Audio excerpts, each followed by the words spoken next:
Now at 5, a nursing home in Fort Scott, Kansas discusses ways to spot depression in seniors. Plus, some local students will learn about history by meeting with Civil War reenactors. And House Republicans claim Homeland Security Secretary Alejandro Mayorkas is mishandling an influx of migrants at the southern border. I'm Skyler Henry on Capitol Hill as he defends his record against the move to impeach him. The 4 states' most watched news starts now. The Department of Veterans Affairs announces the location for a new outpatient clinic in Southeast Kansas. This is KOAM News at 5.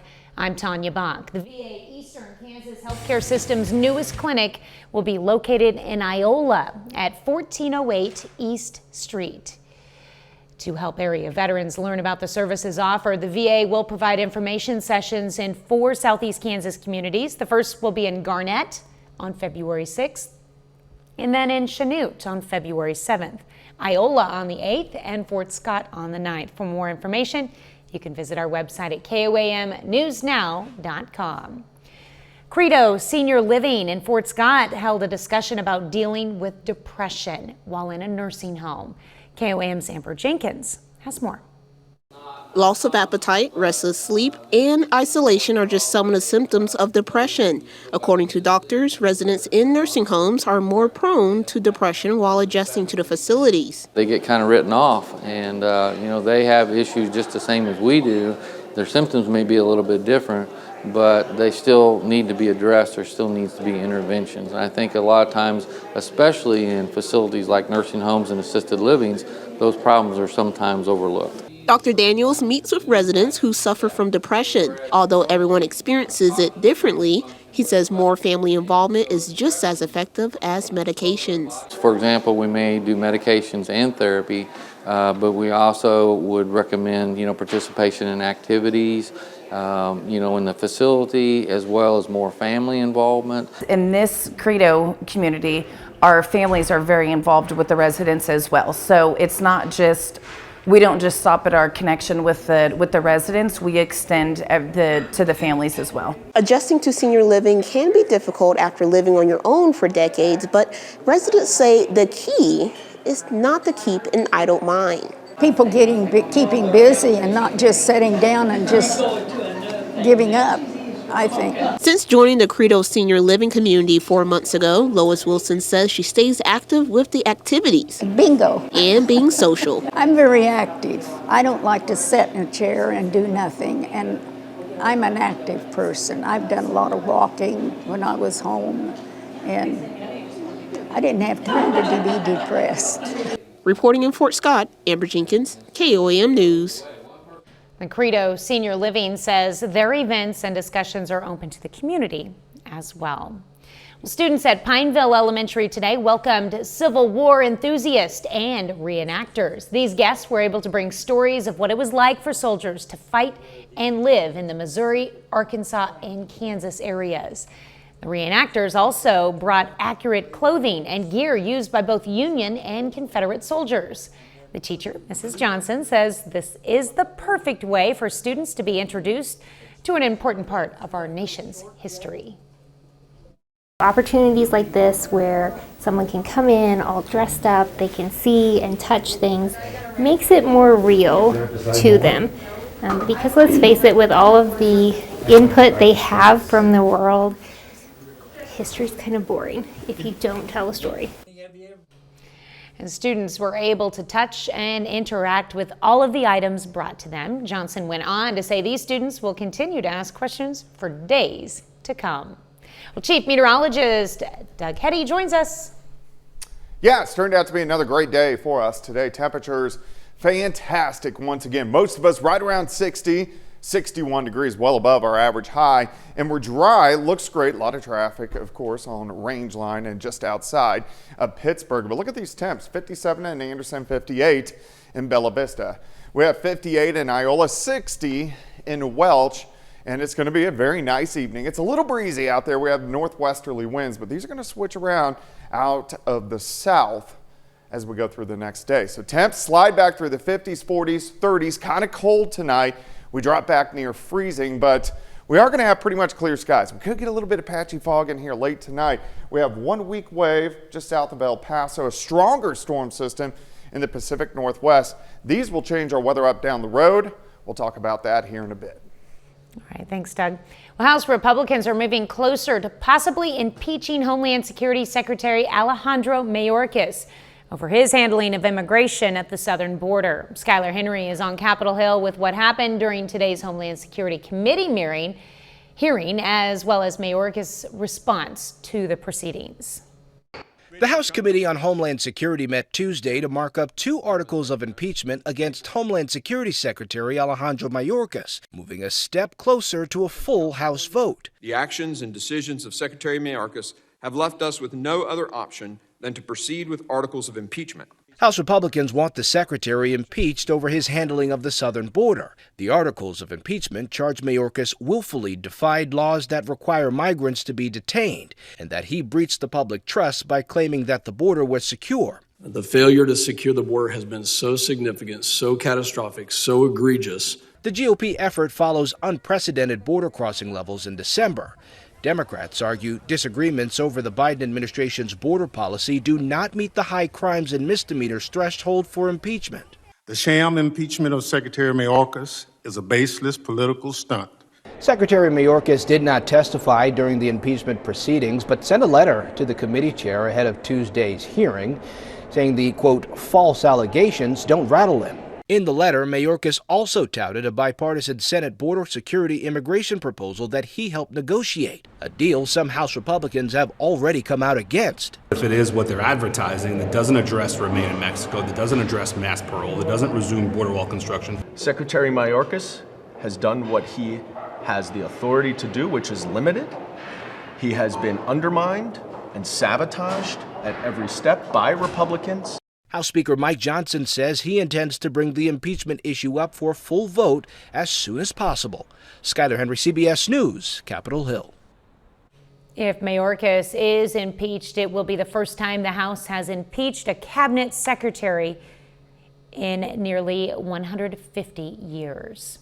Well, still ahead, setting sail on the newest vessels. Forecasts show a record number of passengers will cruise in 2024. I'm Wendy Gillette on Regent 7 Seas Grandeur to take you aboard a few of the new ships. And next in Health Watch, why more doctors are urging patients battling obesity to use medical treatment in their weight loss.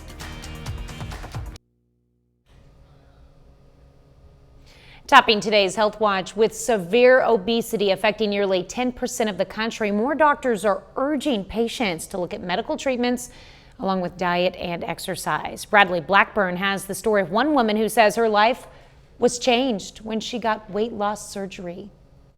64-year-old Maritza Cruz struggled with weight her whole life until recently. Some people don't recognize me. She tried diet and exercise for years without success. In 2022, her weight was at an all-time high, and she says her life was in danger. If you continue this way, you're not going to make it. The CDC says more than 40% of Americans are obese, which increases the risk of heart attack, stroke, diabetes, and some cancers. But a recent survey by Orlando Health shows more than 61% of people think exercise and diet alone is enough to fix it. There shouldn't be a stigma. I think the stigma is created by social media. Stigma may prevent people from seeking treatment for obesity, according to bariatric surgeon Andre Teixeira. He says for many patients, surgery and diabetes drugs for weight loss like Ozempic are key solutions.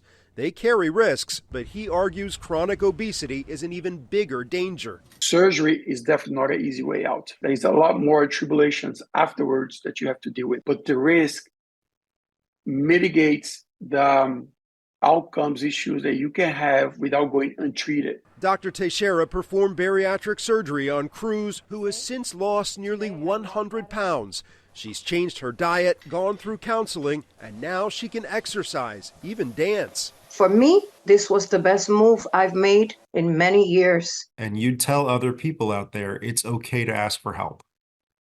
Absolutely. She says her health is what matters, not how she lost the weight. Bradley Blackburn, CBS News, New York. Allowing primary care doctors to perform cognitive tests normally done by specialists could help Alzheimer's patients get earlier treatment. A new report found while primary care providers are capable of performing the test, most of them do not due to time constraints, meaning patients have to wait to see a specialist. According to the report, new training, guidelines to streamline workflow, and better reimbursement rates could be key to making the change. That's a look at today's health news. A little later, a bakery in Pittsburgh is getting in the Super Bowl spirit with some Chiefs-themed cookies. Plus, we've been getting in the spring spirit with the warmer temperatures. How long are they going to stick around? We'll look at that coming up.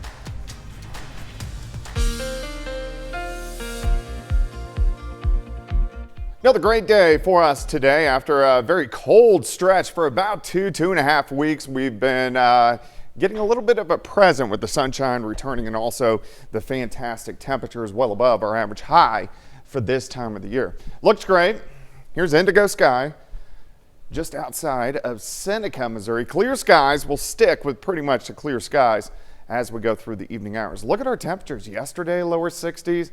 We did dip off upper 30s last night, back into lower 60s for highs for us today. In fact, right now, we're still looking pretty good. It's 57 in Veneta, 61 in Chanute, 54 in Carthage. Neosho is sitting at 53. Let's go outside. Here's 7th. Here's range line, 59. Visibility is good. A little breezy, but not bad. We have those northwesterly winds kind of kicking in, but these are going to really kind of become fairly light tonight and then switch around out of the south, and they'll start to pick up a little bit again as we go through the next couple days. So here goes the wind switch tomorrow. Breezy again, but the winds really get moving tomorrow night and into Thursday morning when we're going to have gusts pushing 30, maybe even 35 miles per hour at times. But again, that helps us warm up, and that's what we're going to see. All right, clear skies, not much going on here. One weak little wave down just south of El Paso. That will give us clouds on Thursday. Bigger storm system in the Pacific Northwest. That's going to give us our rain this weekend. Now it's kind of hung up. We have a big dome of high pressure, so it's keeping it out to the west. But this high will start to break down and allow these systems to drive in as we go through into the weekend, really. So here comes our first wave, a little bit on Thursday. Here's our bigger system. So this is Saturday. Look at the rain. It doesn't have a lot of cold air with it, so we're going to mainly get rain. It sinks to our south across the southern plains. We still stick with rain on Sunday. This one breaks down back to a ridge, meaning nice weather next week. Then we reload. We get another system that kicks out late next week with rain, and then we reload again. So we're going to hit a stretch in the pattern for about, well, starting this weekend for about a 10-day stretch of fairly active weather, and then we'll get a lull for a week, and then it picks up again the last week of February. All right, rainfall with this system this weekend. We need the rain. A lot of areas are going to pick up a half an inch, maybe an inch and a half, which is good. Now, until we get there, we stay dry. We stick around with the nice weather. Tonight, kind of cold, near freezing for an overnight low. By noon, we get into the upper 50s. By the afternoon, mid 60s for highs once again. Tomorrow night, not bad. Some clouds start to roll in, but we stay in the 40s for overnight lows. And then Thursday, you can see maybe a couple little showers, but mostly cloudy skies, and we go into the mid 60s. Once again, some pretty good temperatures. 30 to start in the morning, 54 by noon, 61 by 4. High temp, 64 degrees. 64 again on Thursday, windy. Friday, we get those afternoon showers. Rain moves in for the weekend, a little bit cooler, but still 50s and 60s through the next 10 days. So you can't beat that. Yeah, I'm digging these temperatures. I am too. It's pretty nice. It's just going to be a great end of the week. I know it. Yeah. All right, thanks, Doug. You bet. Well, for many people, the Super Bowl is not only about the game, but also the food. One Pittsburgh bakery is helping Chiefs fans represent their team in a pretty sweet way. Celebrations by Lori is making Chiefs Super Bowl cookies with designs honoring players like Patrick Mahomes, Travis Kelce, and even Coach Andy Reid. They say the community is very supportive. Well, we posted our special as soon as the game ended Sunday night, and within 1 hour we had sold out as many cookie orders as what we could fulfill. which was crazy. In literally 60 minutes, we had taken over 100 dozen orders for the Chiefs cookies. They will have a limited amount of Chiefs-themed cookies available to purchase in-store for those who were unable to order. Well, coming up, we'll check out some of the newest cruise ships launching this year, including the world's largest. Topping today's Consumer Watch, the federal government reports the number of available jobs in the U.S. unexpectedly rose last month. According to seasonally adjusted data, the U.S. had more than 9 million job openings in December. Economists had expected December job openings to drop for a fourth consecutive month. Well, the largest cruise ship in the world set sail on its inaugural voyage this past Saturday. Royal Caribbean's Icon of the Seas week-long cruise out of Miami to the Eastern Caribbean is a sellout at slightly limited capacity as the ship ramps up. Wendy Gillette got a first-hand look at the ship as well as other new vessels launching this year. The sheer size of Royal Caribbean's Icon of the Seas can astound even a seasoned cruiser, including travel advisor Rachel Tamero. It's incredible. It's completely exceeded all of my expectations. The ship accommodates almost 10,000 passengers and crew at almost 1,200 feet long with 20 decks and around 2,800 staterooms. It offers a pool for every day of the week, more than 40 restaurants and bars. Here we go. 6 water slides and the Crown's Edge that suspends riders more than 150 feet over the ocean. The ship is divided into 8 different neighborhoods. We know that when you go on vacation, you don't feel the same way every day. And we wanted to make sure that we've catered to how you feel on the first day, the second day, the last day. So there's really something to do for everyone. Cruising is once again surging after the pandemic, with a record 36 million passengers expected to set sail this year. The luxury cruise line Regent Seven Seas also just launched a new ship, Seven Seas Grandeur. This is one of 7 specialty restaurants on board called Compass Rose. The first Fabergé egg to reside at sea is the highlight of the Grandeur's 1,600-piece art collection. It's one of the ships we visited for special rates, with luxury and aesthetics prioritized on board, from the stage to the rooms, all suites with balconies. It's just the design work on this ship is unlike any other ship really out on the seas right now. Another first, the 4,400 square foot Regent Suite with a bed that retails for $300,000, unlimited in-room spa treatments, and an original Picasso, all for a mere $11,000 a night. It's sort of like an art museum. More offerings launching this year include Cunard's first newly built ship in more than a decade, Queen Anne. Princess Cruises' biggest ever ship, Sun Princess, boasting the most balconies for the line, and the Aladdin-themed Disney Treasure. Disney's 6th ship will bring a haunted mansion-inspired bar to sea, already scaring up plenty of interest. Wendy Gillette, CBS News. Well, the average 7-day Caribbean cruise on Icon of the Seas cost about $3,500 for 2 people. Not bad. Final check of the forecast is next.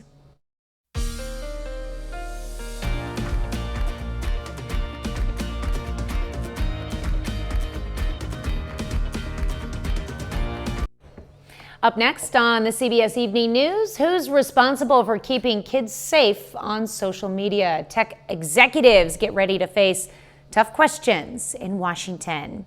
And then on KOAM News at 6, murder charges are filed in a Joplin woman's killing. Plus, we'll have more on how Civil War reenactors taught local students about history. And we'll hear from the Missouri Southern baseball team as they get set for the season opener this week. Stay with us for the CBS Evening News and then KOAM News at 6. We've got a wonderful weekend. Yeah, it looks pretty good. It's going to be cold tonight. We're going to drop back right around 30, but 64 tomorrow. Plenty of sunshine. A little windy on Thursday, but 64 once again. Most of Friday is going to be dry. We get some showers in here by evening. The weekend's going to be wet, but again, overall, it looks pretty good. All right. Well, thanks for joining us. The CBS Evening News is next. And of course, we'll be right back here for KOAM News at 6. We'll see you then. Have a great evening and an even better tomorrow.